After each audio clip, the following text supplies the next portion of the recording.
আজকে সংসদে আমি সেই আশা করি যাতে করে বিগত ফ্যাসিস্ট সরকারের মতন এবারের বাজেটের টাকা লুটপাট না হয় সুযোগ করে দিয়েছেন। আমি 91 থেকে 5বার বিগত সংসদ নির্বাচন করে এবার পঞ্চমবারে নির্বাচিত হয়েছি এবং বাংলাদেশ সৃষ্টি হওয়ার পর থেকে ওই এলাকার জামাত ইসলামী বিএনপির কোনো এমপি ছিল না। এলাকার এই জন্য উন্নয়ন হয়নি। মাননীয় স্পিকার, জনগণ এবার বড় প্রত্যাশা করেছেন, বড় আশা করছেন, এলাকার উন্নয়নের জন্য তারা চেয়ে আছেন। আজকে যে বাজেট আলোচনা, অনেক বড় বাজেট হয়েছে। আমি শুধু এতটুকু বলবো, আমাদের বিরোধী দলের নেতার বক্তব্য হলো বাজেট থেকে শুরু করে যে কোনো বিষয়ের জনগণের স্বার্থ যেখানে জড়িত আছে সেখানে আমরা তার পক্ষে থাকব, জনগণের স্বার্থ বিরোধী হলে আমরা তার বিরোধিতা করব। এই চিন্তা চেতনা নেই আমরা আজকে সংসদে কথা বলছি। মাননীয় স্পিকার, আমি বলতে চাই যে স্বাস্থ্য খাতে 69,402 কোটি টাকা বরাদ্দ হয়েছে। এমনইভাবে ফ্যাসিস্ট সরকারের আমলে আমি তখন কারাগারে ছিলাম, আমি খোঁজ পেয়েছি তখন ওখান থেকেই যে শিক্ষা প্রতিষ্ঠানগুলির ছাদ ঢালাই হচ্ছে রড বাদ দিয়ে বাঁশ দিয়ে। এই দীর্ঘ এত বড় বাজেট এবার যে আমাদের হয়েছে, আসলে কি এই বাজেটের টাকা দিয়ে বিভিন্ন প্রতিষ্ঠানের কি লুটপাট হবে না প্রকৃতপক্ষে কাজ হবে? এটাই জনগণ প্রত্যাশা করছে, জনগণ এটাই আশা করে। আজকে সংসদে আমি সেই আশা করি যাতে করে বিগত ফ্যাসিস্ট সরকারের মতন এবারের বাজেটের টাকা লুটপাট না হয়। সম্মানিত মাননীয় স্পিকার, আমি বলতে চাই পলাশবাড়ি সাদুল্লাপুর আমার নির্বাচনী এলাকার হাসপাতাল দুটির দৃশ্য অত্যন্ত করুণ।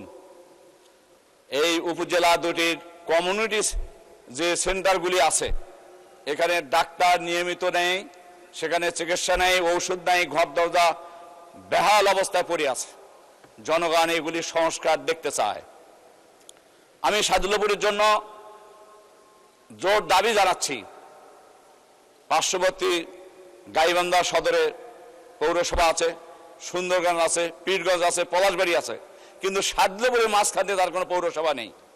পৌরসভা না থাকার কারণে এখানে রাস্তাঘাট থেকে শুরু করে বিভিন্ন শিক্ষা প্রতিষ্ঠানের দুর্দশাগ্রস্ত অবস্থা আছে। মাননীয় স্পিকার, আমি আজকে এই সংসদে জোর দাবি জানাচ্ছি যে খুব তাড়াতাড়ি যাতে সাদুল্লাপুরের পৌরসভাটা হয়।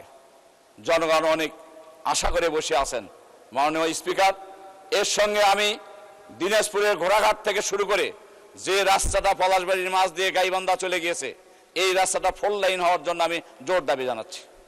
এর সঙ্গে আমি যেহেতু শিক্ষকতা করেছি 41 বছর, একটি ফাজিল ডিগ্রি মাদ্রাসা প্রিন্সিপালের দায়িত্ব পালন করেছি, আজকে শিক্ষকের দিক তাকানো যাচ্ছে না। তারা আন্দোলনে নেমেছে, তারা ঝড় বৃষ্টি রোদের মধ্যে তারা বেতনের জন্য তারা আজও ময়দানে আছে। স্কুল আছে, কলেজ আছে, ইফতারি মাদ্রাসাগুলি আছে। আমি মাননীয় শিক্ষামন্ত্রীর কাছে আবেদন করব, নিবেদন করব, আসুন শিক্ষক দিক তাকায়ে তাদের এমপিও ভুক্তের আমরা ব্যবস্থা করে দেই। এরপরে আমি আর একটি বিশেষভাবে কথা বলতে চাই।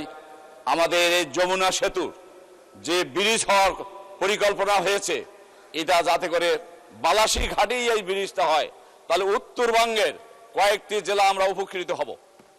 আজকে এই মহান সংসদে আমি এই দাবি পেশ করছি।